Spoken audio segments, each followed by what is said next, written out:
नमस्कार, मैं हूं मनीषा गुप्ता और पिछले कई दिनों से सोने में दबाव देखने को मिला, लेकिन निचले स्तरों से सोने चांदी में एक बार फिर शानदार रिकवरी भी देखी गई। कई दिनों की तेज गिरावट के बाद सोने की चमक फिर से बढ़ने लगी है। वहीं सप्लाई के मुकाबले डिमांड ज्यादा होने से चांदी को भी सपोर्ट है। लेकिन यहां से सोने चांदी की चमक क्या और बढ़ने वाली है? क्या सोने चांदी में निवेश करने का ये सही मौका है? आज के हमारे खास शो सोना चांदी खरीदें या रुकें में इसी पर करेंगे फोकस।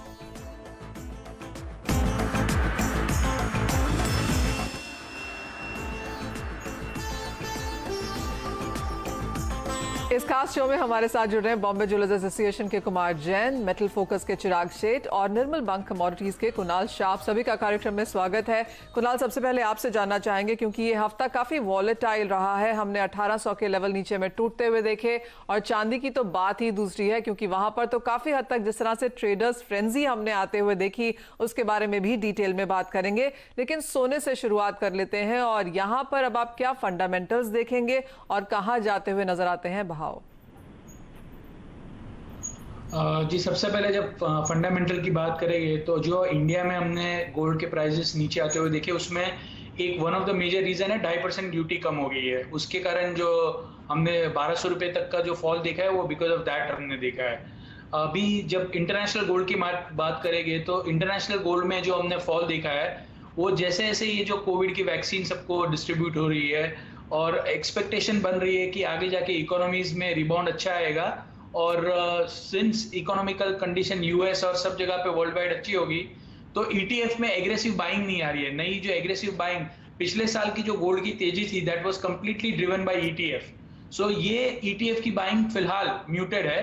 बट जैसे ये गोल्ड के प्राइसेस करेक्ट हो गए और उसके बाद जैसे आगे कोई भी इकोनॉमिक अनसर्टेनिटी अगर आती है तो I think gold will go up. So generally जो लोग कहते हैं कि जब नीचे आता है तब लेना चाहिए, पर जब नीचे आता है तब सबको लगता है और नीचे जाएगा तो सब रुक जाते हैं। सो आई थिंक यहाँ से मुझे डाउनसाइड बहुत लिमिटेड लग रही है। I am not expecting gold to go below $1750 maximum on CME, उतना भी नहीं लग रहा है। सो मेरी राय में आप ये जो डिप है इसका इस्तेमाल करके लॉन्ग टर्म के एक साल के लिहाज से गोल्ड बाई कीजिए। अच्छा लग रहा है। एक हफ्ते में छोटा मोटा आपको एक बाउंस बैक देखने मिलेगा। ये वॉलेटिलिटी कंटिन्यू रहेगी, पर ये भाव में गोल्ड में मंदी करना कोई सेंस नहीं लग रहा है। ये अच्छे लेवल से लॉन्ग पोजीशन क्रिएट करने के लिए।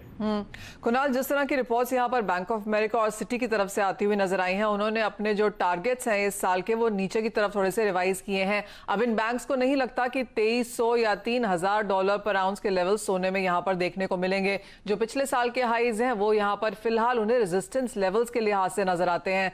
आपको क्या लगता है यहाँ पर कितने हाईज अब इस साल में देखने को मिल पाएंगे? आई वुड स्टिल से पिछले साल जैसे $2300-2400 के लेवल तो मुझे एनीवे नहीं लग रहे थे, but I was expecting $2000-$2050। So under the current circumstances maximum मुझे लग रहा है फिर भी गोल्ड में पोटेंशियल है that it can still deliver from present levels 10 to 15% return on the conservative basis. So 1950, $1980, that kind of levels can come by the end of the year. We don't know what is going to happen 6 months down the line, whether US में inflation आएगा या नहीं आएगा, या whether there is going to be deflationary threat. So ये uncertainty है जो time being के लिए सबको लग रहा है कि सब uncertainty चली गई है, but that is not the case. There are a lot of uncertainty in the broader financial market, and that will continue to attract gold as an investment. So मेरी राय में बहुत ज़्यादा एग्रेसिव टारगेट्स ऑब्वियसली 2020 ऐसा तो आपको return gold नहीं दे पाएगा। 35% का रिटर्न तो आपको नहीं मिलने वाला है, बट फिर भी आपको 10 to 15% CAGR रिटर्न देने के लिए गोल्ड अभी भी वेल पॉइज्ड है। 1750 का इमीडिएट सपोर्ट है, ऊपर में 1980 और 2040-50 तक यहाँ पर सोना इस साल में जा सकता है। तो ऑफ कोर्स बड़ी रेंज है, लेकिन पिछला साल हमने इवन मोर वॉलेटाइल यहाँ पर बनता हुआ देखा है। चिराग, आपसे जानना चाहेंगे किस तरह की खरीदारी फिलहाल हमने बाजार में आते हुए देखी है? पिछला क्वार्टर यहाँ पर अच्छा था, लेकिन जिस तरह की वॉलेटिलिटी अब यहाँ पर है, चाहे वो इन्वेस्टमेंट की मांग हो, फिजिकल ज्वेलरी हो या सेंट्रल बैंक बाइंग हो, किस तरह से आप इन खरीदारों को देख रहे हैं? देखिए मनीषा, अगर हम फिजिकल की बात करें, स्पेशली फोकसिंग ऑन इंडिया और जो दूसरी स्ट्रॉन्ग गोल्ड कंज्यूमिंग कंट्रीज है। ऑब्वियसली ये कुछ दिनों में जो प्राइस करेक्शन आया हुआ है, और स्पेशली अगर हम जनवरी और फरवरी की बात करें तो हमें जरूर यहाँ पे डिमांड इंप्रूवमेंट दिखाई दी है। यानी जैसे इंडिया में हम मानते हैं कि around 10 to 15% of demand improvement on a sequential basis जरूर देखने को मिली है। अगर हम ईटीएफ के निवेशक की बात करें तो ईटीएफ के निवेशक अभी भी थोड़े बहुत साइडलाइंस पे है। हमने ईटीएफ के जो डेटा आ रहे हैं उसके अंदर कोई बहुत ही सिग्निफिकेंट बाइंग नहीं दिखने को मिले कंपेरेटिव टू सिल्वर। इन सिल्वर में अराउंड 53 मिलियन आउंसेस की बाइंग आई हुई है। कंपेयर टू दैट गोल्ड में काफी हद तक बहुत ही ज्यादा बाइंग म्यूटेड है। शायद ये भी है कि जो गोल्ड के निवेशक है, क्योंकि पिछले साल इतनी ज्यादा गोल्ड में बाइंग आ चुकी है, तो एक एपिटाइट होगा या उनके पास जो पैसा है वो अब थोड़ा बहुत लिमिटेड है। और दो जो इंपॉर्टेंट रिस्क बन के आ रहे हैं अब ये है कि डॉलर में जो स्ट्रेंथ आ रहे हैं और यील्ड में जो एक अपमूव देखा जा रहा है उसका जरूर गोल्ड पे एक इफेक्ट है in the near term. But overall मेरा मानना ये है कि मार्केट बुलिश रहेगा और इसका जरूर फायदा निवेशक को होगा। तेजी यहां पर बरकरार रह सकती है, पर नियर टर्म में जो उठापटक है उससे नकारा भी नहीं जा सकता। कुमार जैन जी, आपसे जानना चाहेंगे, क्योंकि जो पेंटअप डिमांड भारतीय बाजारों में देखने को मिली है जो ज्वेलरी के हिसाब से, उससे आप फिलहाल कैसा देखते हैं? ज्यादातर बाजार या ज्वेलर्स ने हमें ये बताया कि दिसंबर और जनवरी को भी अगर कंपेयर करें तो यहां पर भी 8 से 10 या 15% की बढ़त ही देखने को मिली है। तो किस तरह की खरीदारी है, कौन खरीदार है और क्या टिकट साइज है? बिल्कुल जैसा कि आप कारण बना है ये भाव जो इतना गिरा है, डॉलर इंडेक्स में मजबूती, अमेरिका में बेरोजगारी के आंकड़े अनुमान से बेहतर न, और दुनिया भर के शेयर बाजारों की तेजी की वजह से गुरुवार को विदेशी बाजार में भी तेजी की वजह और सोना चांदी में जोरदार गिरावट दर्ज की गई है। लेकिन ये जो गिरावट हुई है टेम्पररी दर्ज है, उसके और भी कई कारण बने हैं। सब मुख्यतः जो कच्चा तेल जो इस तरह से इंटरनेशनली तेजी पाया, उससे वापस इकोनॉमी पे गलत इंपैक्ट पड़ेगा और इसकी वजह से सोने में वापस एक शॉर्ट जो मंदी आई थी वापस तेजी है। आज जो डॉलर था वो घट के कुछ 1750-60 पे गया मेरे ख्याल से, अंदाज बोल रहा हूँ, 5-10 डॉलर इधर उधर, और बढ़ के अभी 1809 डॉलर की तेजी पे आ गया है। और इसकी वजह से लोगों के दिमाग में जो शादियों की खरीदारी वो धूम थी, उस चढ़े हुए भाव में भी लोग इसी तरह खरीदारी करते। लेकिन आज मेरे यहाँ पे रश, इतना सारा रश था कि मेरे को यहाँ जगह चेंज करनी पड़ी और आपके जो हैंडल कर रहे हैं सब, उनको कहना पड़ा कि मेरे को कि नहीं आप ये यहाँ से हटो, ये आवाज पीछे से बहुत आ रही। तो ये खुशी इस समय हम लोग देख रहे हैं और ये तेजी हम इस समय देख रहे हैं कि किस तरह से लोग बेचैन थे कि भाव घटे और मौका मिले। लेकिन ये टेम्परेरी चांस मिला है, लेकिन फिर भी लोग, हम समझ रहे हैं कि ग्राहकी जो है इस बार मिड जुलाई तक है, पूरी की पूरी चलेगी, कहीं पे भी रोक टोक नहीं आएगी, भले कोई भी भाव होता है। भाव में तेजी भी देख रहे हैं, मंदी भी देख रहे हो, और वोलेटाइल मार्केट तो ये चलता ही रहेगा, घटबढ़ आगे भी किसी कारण से बनेंगे कि भाई अमेरिका के कुछ आंकड़े ये अच्छे नहीं आए या ये आंकड़े ज्यादा अच्छे आए, तो ये सब कारण बन के सोने में एक तेजी बरकरार रहेगी। चलिए, खरीदारी की राय यहाँ पर सबकी तरफ से आती हुई, मार्केट, इंडस्ट्री और एक्सपर्ट की तरफ से, यानी कि सोना आपको यहाँ पर खरीद के कारोबार करना है। रुख अब कर लेते हैं यहाँ पर बजट की तरफ, क्योंकि बजट में जिस तरह का हमने ज्वेलरी मार्केट के लिए आते हुए देखा वो क्लियरली काफी सकारात्मक, सराहनीय था। इंडस्ट्री को काफी उम्मीदें भी थी और काफी हद तक फाइनेंस मिनिस्टर ने उसको यहाँ पर डिलीवर भी किया है। कुणाल, सबसे पहले आपसे ही जानना चाहेंगे, और आपने इनिशियली अपने कॉमेंट्स में भी कहा कि सोने में जो करेक्शन है वो ग्लोबल मार्केट्स की तरफ से भी था और जो 2% की कटौती हमने इंपोर्ट ड्यूटी में आते हुए देखी उसकी वजह से भी था। पार्टिसिपेशन प्राइसेस क्या अब अलाइंड इन है, बाजार इसको डाइजेस्ट कर चुका है? यस, एब्सोल्युटली, मार्केट बहुत डायनामिक है। वही दिन इनफैक्ट जो मिस प्राइसिंग हुआ था वो इमीडिएटली हमने देखा, मार्केट ने ऑटोमेटिकली उसको प्राइस इन कर दिया। So after the day of budget I think all discrepancies are no longer there in the market और market is functioning absolutely normally. जो दूसरी बड़ी चीज यहां पर बजट लेके आया है वो है बुलियन एक्सचेंज, और चिराग, काफी सालों से इसके बारे में बात होती रही है और बैक टू बैक हमने बजट्स में पहले गिफ्ट सिटी के लिए एक बुलियन एक्सचेंज की बात सुनी और इस बार SEBI regulated domestic bullion exchange की बात यहां पर की गई है। फ्रेमवर्क इसका तैयार है, हम काफी सारे सेमिनार्स में, वेबिनार्स में इसकी बात करते रहे हैं, लेकिन कितना समय लगेगा इसको ऑन ग्राउंड आने में? और जो स्टेक होल्डर्स की यहाँ पर बात की जा रही है कि banks, importers, refiners, manufacturers, jewellers, retail trade, क्या ये सब इसका हिस्सा बन पाएंगे? जी हाँ मनीषा, जैसे हमने भी काफी शोज में इसके ऊपर डिस्कस किया और जब ये आईबीई की बात हुई थी, इंटरनेशनल बुलियन एक्सचेंज, तभी भी हमने ये कहा था कि इसे कम से कम 6 से 9 महीने लग जाएंगे, और आज आईबीए के डिस्कशन को भी काफी टाइम हो चुका है। तो मेरा ये मानना है कि एटलीस्ट 9 महीना कहीं नहीं जाता। होपफुली इस साल हमें एक बुलियन एक्सचेंज इंडिया में देखने को मिलेगा। और मैं एक बहुत ही सिग्निफिकेंट चीज जो एफएम ने कही इस बुलियन एक्सचेंज के बाद, जब उन्होंने कहा कि सेबी को एक सिंगल रेगुलेटर बना दिया जाएगा, उन्होंने कहा कि वॉल्टिंग है, लॉजिस्टिक्स चीजें, क्योंकि आज हमारे पास वॉल्टिंग और लॉजिस्टिक जो एक बहुत ही बड़ा अंग है इसका, उसके लिए कोई रेगुलेटर नहीं है। तो ये मेरे हिसाब से बहुत ही इंपॉर्टेंट चीज है बुलियन एक्सचेंज के अनाउंसमेंट के आजू बाजू में। जी हाँ, जो क्वालिटी एश्योरेंस है, वॉल्टिंग, एसेइंग, सिंगल अम्ब्रेला के नीचे जो यहाँ पर काम होना शुरू हो जाएगा, चाहे वो बाइंग है, सेलिंग है, इन्वेस्टिंग है, रिसाइकलिंग है, बाजार को बहुत सारी उम्मीदें बुलियन एक्सचेंज से हैं। कुमार जैन जी, आप इसे कैसे देखते हैं, और आप जब इसका हिस्सा बनेंगे तो क्या एक्सपेक्टेशंस हैं? जो एक ट्रांसपेरेंसी, प्राइस डिस्कवरी और क्वालिटी की बात यहाँ पर हमेशा भारतीय बाजारों में की जाती है, क्या वो इससे सॉल्व हो जाएगा? बिल्कुल। यहाँ के जो सोना जो था, मैन्युफैक्चरर लोगों को समय पर अवेलेबल नहीं हो पाता था, लेकिन अब ये बुलियन एक्सचेंज बनने की वजह से सबसे बेस्ट पार्ट ये होगी कि मार्केट से जो सोना पड़ा है, मार्केट में 25,000 टन सोना पड़ा हुआ है, मंदिरों में सोना पड़ा हुआ है, गृहिणियों के पास सोना पड़ा हुआ है। तो जो सोना अब उनको पेपर में आ जाएगा, वो सोना तो पेपर में आने से वो सोना इजीली अवेलेबल होगा, और अवेलेबल होने से जो रेट है वो रेट भी जनरली क्या होता था कि भी इंटरनेशनल मार्केट से सोने की, जैसे यहाँ सीजन आती थी, फेस्टिव सीजन आया तो यहाँ पे रेट ऑटोमेटिक बढ़ जाते थे, क्योंकि उस समय उनकी मांग रहती थी, तो इंटरनेशनली वो रेट बढ़ते थे और यहाँ पे भी उससे रेट बढ़ते थे। अब सोना यहाँ इंडिया के स्टॉक में रहने से सेबी रेगुलेट करेगी उसको, और हर कोई जो इसमें है, जैसे अभी आपने कहा कि भी रिटेलर रहेंगे, मैन्युफैक्चरर रहेंगे, होलसेलर रहेंगे, इंपोर्टर्स रहेंगे, तो ये सब रहने की वजह से सोने की अवेलेबिलिटी एकदम इजी हो जाएगी, और इसकी वजह से बहुत बेहतरीन काम होगा।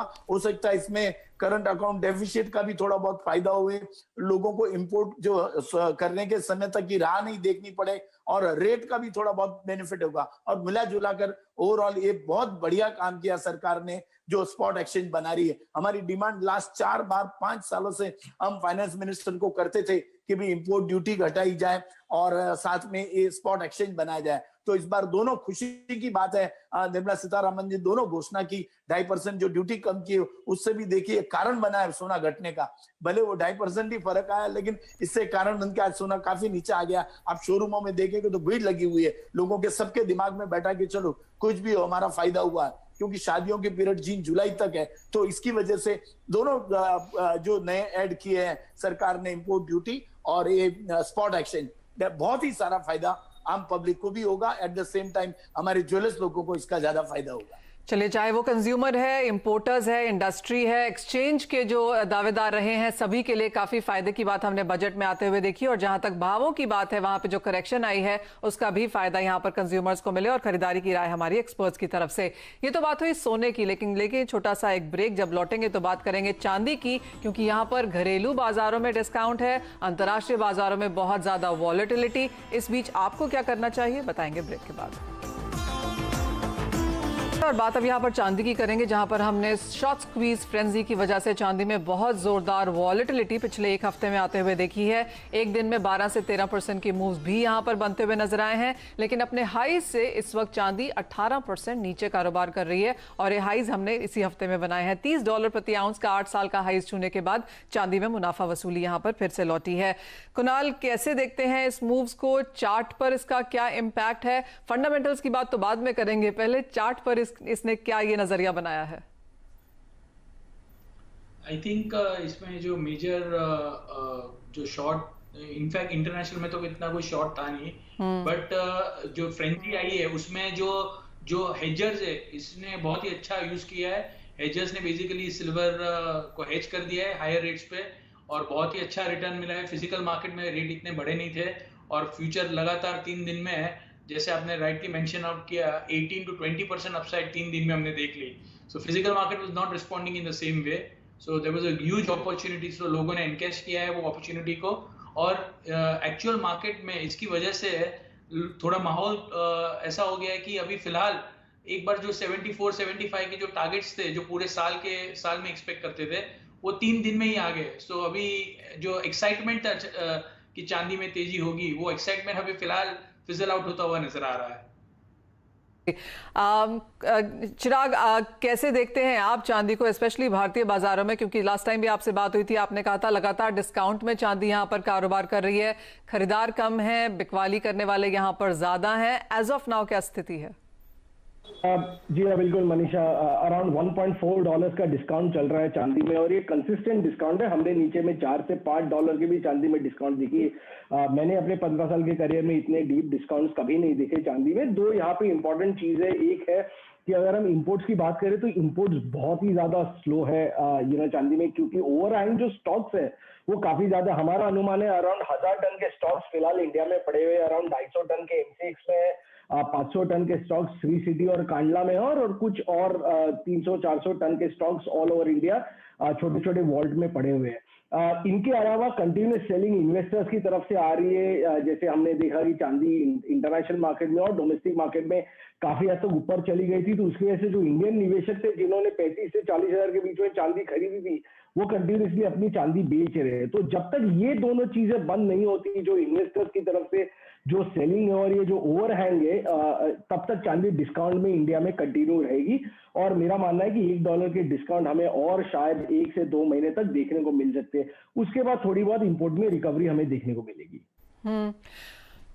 तो as of now enough stocks हैं, खरीदार यहाँ पर नहीं है, और जिस तरह के डीप डिस्काउंट्स हमने चांदी में आते हुए देखे हैं उसका इम्पैक्ट क्लियरली यहाँ पर प्राइसेस में है, जो फिजिकल मार्केट्स में ज़्यादा यहाँ पर प्रोनाउंस्ड है। कुणाल, फंडामेंटल्स की अब यहाँ पर अगर बात करें तो इंडस्ट्रियल एप्लीकेशंस का जिस तरह का कॉन्वर्सेशन किया जा रहा है, और अगर हम पिछले कुछ सालों में यहाँ पर माइन सप्लाईज और ग्लोबल डिमांड की बात करें तो वहाँ पर भी काफ़ी अंतर दिखने लगा है। माइन सप्लाईज गिर रही हैं और डिमांड कंजम्पशन यहाँ पर बढ़ रही है। आगे जाके फंडामेंटल्स क्या बताते हैं? जी, आपने बहुत वैलिड पॉइंट किया। सबसे पहले माइन सप्लाई का। जब हम सिल्वर के माइन सप्लाई में लास्ट 5 साल का ग्रोथ देखेंगे तो वर्चुअली नथिंग, हमने कोई मेजर ग्रोथ नहीं देखा सप्लाई साइड पे। प्राइसेस डिप्रेस थे। अभी प्राइसेस ऊपर आने के बाद, और ये जो अगर कोविड की वैक्सीन सब लेते हैं तो उसके बाद जो साउथ अमेरिका में जो हमने सप्लाई लॉस होते हुए देखा है, that will be interesting to see how much supply is going to return back, because ये जो प्राइस लेवल है वो काफी हाई है as compare to what it used to remain. 40 to 42,000 की अगर एवरेज आप देखेंगे और आज चांदी 60-65 की एवरेज देखेंगे, उसमें जमीन आसमान का फर्क है। Miners given a choice will obviously start to resume their production और सप्लाई। नई कैपेसिटी आना डिफिकल्ट है, पर जो माइन प्रोडक्शन बंद हो गया है, रफली that is around 6 to 7% of the global silver supply. Slowly and gradually during 2021 धीरे धीरे प्रोडक्शन सिल्वर का जो एग्जिस्टिंग माइन सप्लाई है उसमें से आना चालू होगा। फिर भी ये मार्केट टाइट है। डिमांड साइड से मेनली सोलर, इंडस्ट्रियल एप्लीकेशन में, इलेक्ट्रॉनिक साइड से बहुत रॉबस्ट डिमांड है सिल्वर की। ये दो सेगमेंट हमको ब्राइट लग रहे हैं ये साल भी। डिमांड ब्राइट है, सप्लाई धीरे धीरे बढ़ने की आशंका है मुझे। ये ड्यूरिंग दिस ईयर थोड़ी सप्लाई सिल्वर की बढ़ेगी as compare to last year. Very quickly Kumar ji, आपने कैसे देखा है सोने और चांदी की खरीदारी में? आप कहेंगे सोना यहाँ पर बेहतरीन प्रोडक्शन में है? डेफिनेटली सोना ऑलवेज बेहतरीन प्रोडक्शन में रहेगा। लोगों में, शादियों में, गिफ्ट में, हर चीज में कहीं ना कहीं जाके सोना ही काम आता। मुझे एक बात याद आ गई, कल चांदी पे आप बात कर रही थी ना कि भाई चांदी में क्या चल रहा है। चांदी में हकीकत में कस्टमर 10 किलो चांदी लेके आया था, और उसके पहले एक कस्टमर आया था बाय करने, तो उसने 7-8 किलो चांदी ली, उसको 72-73 के भाव में उसको लेना पड़ा। वही चीज, ये फिजिकल बात कर रहा हूँ, और वही चीज चांदी जो दूसरा कस्टमर बेचने आया, मैंने मार्केट में वापस पूछा, हम लोग तो चांदी में डील नहीं करते, मैंने मार्केट में पूछा, मार्केट में उस चांदी को 64 रुपीज में भी लेने को तैयार नहीं थे वो लोग जो सेलर है। तो इतना सारा डिफरेंस 72 और 64 के बीच में डिफरेंस चल रहा है। तो कहीं पे जाके जो चांदी की जो डिमांड रहती है ऑर्नामेंट्स में नहीं रहती है, ज्यादा करके इन्वेस्टर्स रहते हैं वही यूज करते हैं, या थोड़ा बहुत इंडस्ट्री में जाता है। जैसे कि सर ने कहा कि इलेक्ट्रिक नहीं साइड में बिल्कुल नहीं खरीदारी है, यानी कि फिजिकल जी हाँ, यानी कि फिजिकल मार्केट्स में बिल्कुल भी खरीदारी यहाँ पर चांदी में नहीं है। मेरे पास लास्ट 1 मिनट है। कुणाल, बहुत क्विकली आपसे कच्चे तेल के बारे में जानना चाहेंगे, क्योंकि उसका इम्पैक्ट हमने सोने, चांदी, बाकी एसेट क्लासेस, करेंसीज पे भी आता हुआ देखा है। नियरली $60 के पास, अब यहाँ से क्या उम्मीद है? I think मंदी के trigger, there is an absence of fresh bearish triggers, क्योंकि सऊदी अरेबिया प्रोडक्शन कट रहा है और कंप्लायंस more than 100% है। सो ये मार्केट और भी थोड़ा बहुत ऊपर जा सकता है, $62-63 तक के लेवल्स आपको ब्रेंट और WTI 58-59 के लेवल्स दिखा सकता है।